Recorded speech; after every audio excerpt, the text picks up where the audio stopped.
My big takeaway on this in particular, and as on a bigger picture, like the whole AI thing, technology I feel like should be used to supplement and enhance, not replace.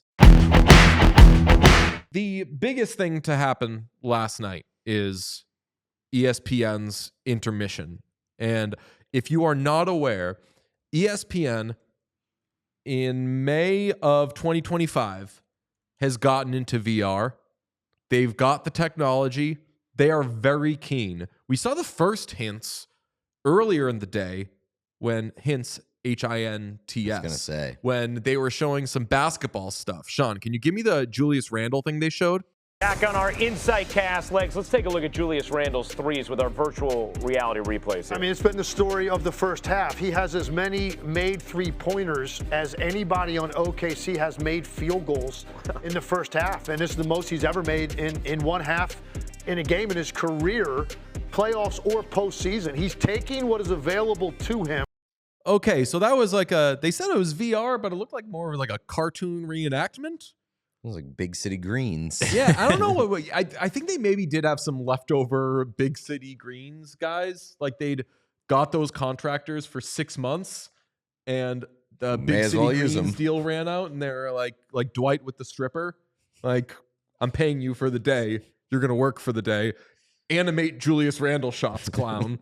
That was not well received by folks. But ESPN said not to worry. We are going to do something for our hockey broadcast that is going to knock your socks off. This was PK Subban at the second intermission of last night's Western Conference Final game.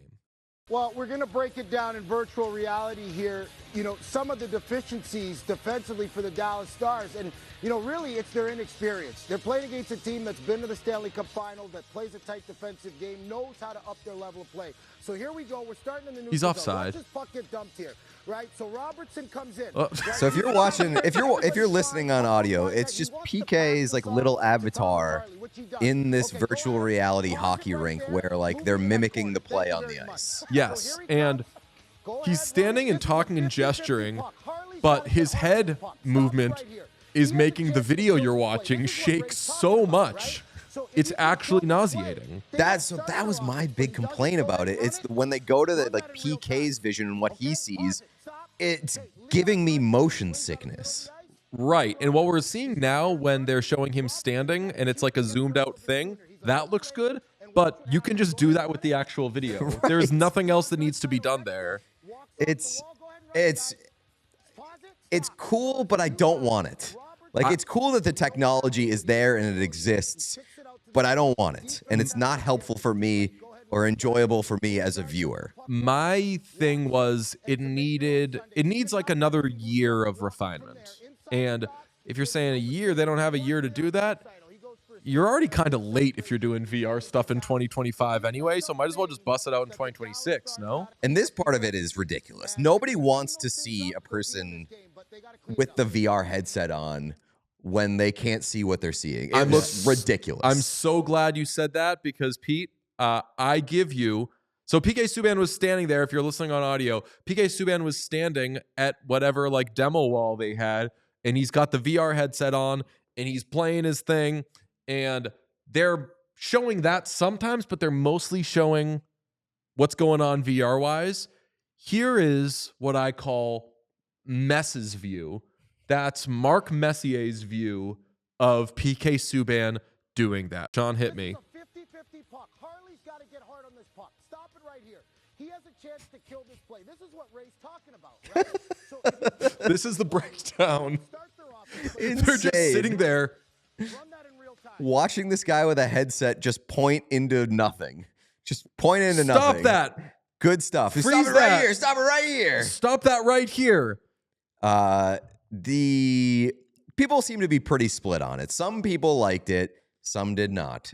And my big takeaway on this in particular, and as on a bigger picture, like the whole AI thing, technology I feel like should be used to supplement and enhance, not replace. Yes. And I don't need to see these animated characters replace the actual footage. If you want to get PK Subban in on VR and he's on the ice where they have like these cameras capturing the actual on ice movement, whether it's like the ref cam or whatever, how they get you these wild camera angles that you wouldn't necessarily get during a broadcast.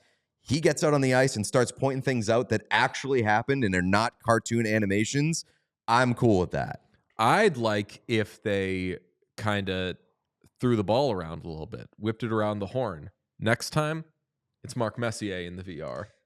What's Mess doing with that? I would absolutely love to see Mark Messier experience VR. I think he says nothing interesting for 35 seconds and then he falls down.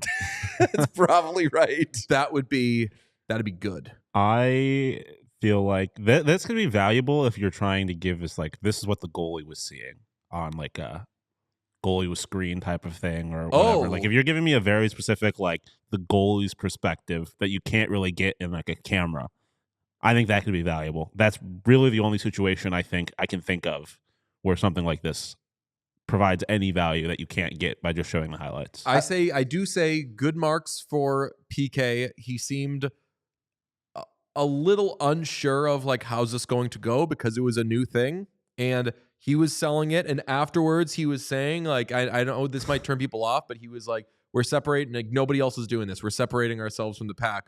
An easy reply to that is like, yeah, no one else is doing that. Yeah. That's like you do gimmicks because you have to, because the other place does like a good intermission show.